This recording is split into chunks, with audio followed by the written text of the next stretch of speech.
Happy Sunday afternoon, everybody. I'm over here at Savage 4x4. I got to get this thing running, so I came in on Sunday. Had a nice, wonderful day with the wife yesterday, so I took today and came in and decided to do this. So, the subtitle definitely says what it is. Holy tightness. Basically, I'm going to have to do a 1-inch body lift on it. There's just no other way around this tall deck 632. So I kind of got it mocked up a little bit. That's how much spacing I'm going to have to add. That's going to give me some AC clearance. I do have enough space for my steering linkage to go down through the other side. I'll show you that in just a second. But my AC box is right here, so I wanted to make sure I had enough clearance in there so I can put a heat shield up there. It's about a 1/2 inch. I don't want it touching, so I'm going to put a 1-inch body kit on it. Like I said, it doesn't make me very happy, but got to do what I got to do.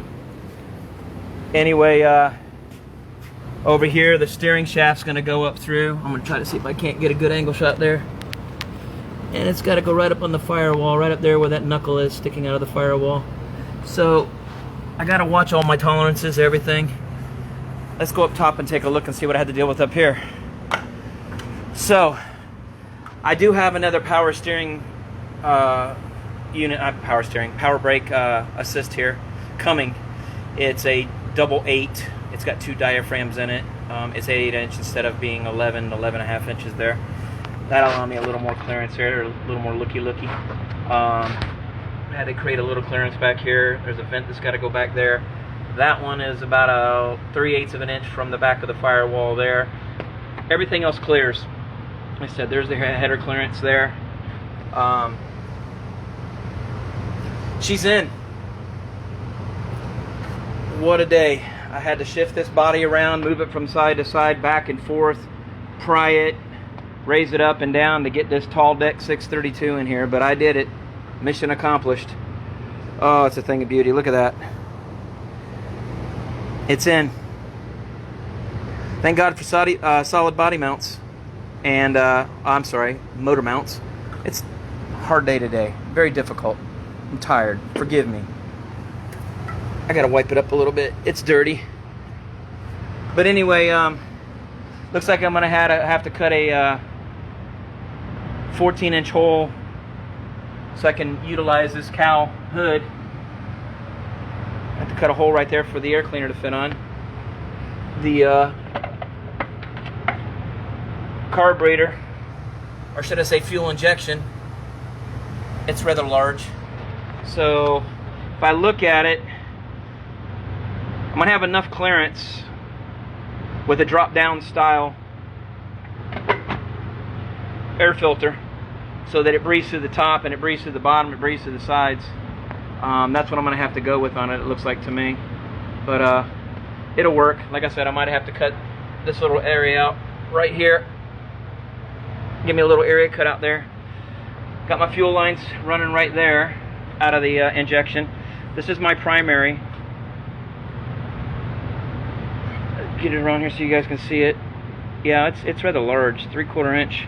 It's going to come up and it's going to feed into a regulator. It's going to bump it from 160 psi down to about 67 psi. I'm going to put all the fuel system. I'm going to build a little rack system in here someplace and do the filter, the return, and the regulator right in here somewhere. Obviously that's where the battery sits, but figure that's what I would do.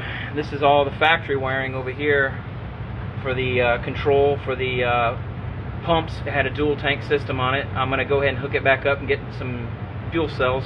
They call them saddle tanks. There's one on either side, and then it's going to fill up the main tank in the bed.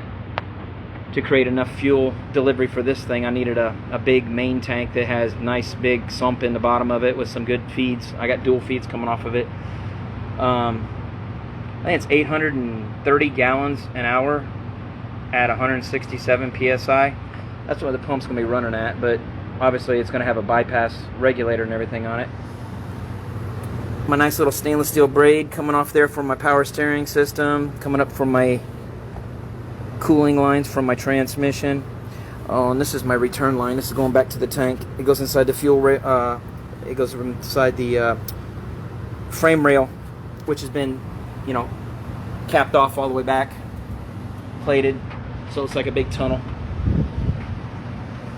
So anyway, that's what it's looking like.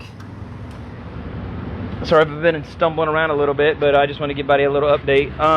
I got the 40s in the front right now, just so I can walk around it. It's a little difficult to walk around them big old monsters. So I got the 40s in the front. It's down probably 3.5, 4 inches in the front. Looks like it's going to sit pretty level. Pretty happy with it. Then, sometime this week, now that I got the cab down, I'm going to put this mat in. This is going to give me soundproofing and noise deadening. I'm going to put it inside the doors, all along inside there. I'm going to mat it on the doors here, because watch what happens when I close the door. Got that old school sound. It's hollow. Once I put that in, it'll be really solid. It'll sound like my Dodge door's closing. Oh yeah, the fun of the day too. Hey Ozzy. The fun of the day today was coating every freaking square inch underneath this. Oh, left the rag. Every square inch underneath this body. Every pocket, every rail. I'll post some pictures. It's pretty nice. Maybe I can turn it around a little bit here. Everything up inside here, just everywhere. I went and caught every seam. Like I said, there's a pocket right in here someplace. I shot it full of this special undercoating that goes back inside. It stays kind of pliable. I did it all the way around. Everything's been painted. So now, including the bed, everything. This thing should not rust. I'm very happy with it, but it's a lot of work. Oh my God, it's a lot of work. Been here all day long. But that's how the cab's going to sit on the body.